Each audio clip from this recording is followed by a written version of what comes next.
गुजरांवाला से आपको अपडेट करेंगे जहां chamber of commerce and industry में एक्सपोर्ट फैसिलिटेशन स्कीम EFS के तहत वेंडरिंग सहूलत पर आगाही सेशन का इनेकाद किया गया।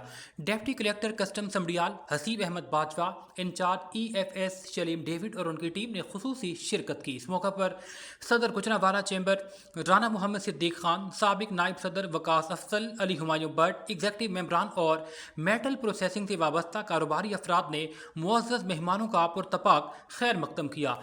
डिप्टी कलेक्टर और EFS टीम ने इजलास के शुरका को एक्सपोर्ट फैसिलिटेशन स्कीम के तहत नए और पुराने SROs कवानीन में हारियत तरामीम और वेंडरिंग सहूलत से मुतालिक तफसीलात पर ब्रीफिंग दी। सदर गुजरांवाला चैम्बर राना मोहम्मद सिद्दीक खान ने इज़हार ख्याल में कहा कि जिद्दोजहद करने के बाद स्कीम को बहाल करवाया गया है। चंद अफराद की गफलत की वजह से पूरी बिजनेस कम्यूनिटी मुश्किलात का शिकार हो रही थी। हुकूमत की जानिब से भरपूर तावन फराहम किया जा रहा है। अगर बिजनेस कम्यूनिटी भी संजीदगी से तावन करे तो निज़ाम बेहतर तौर पर आगे बढ़ सकेगा।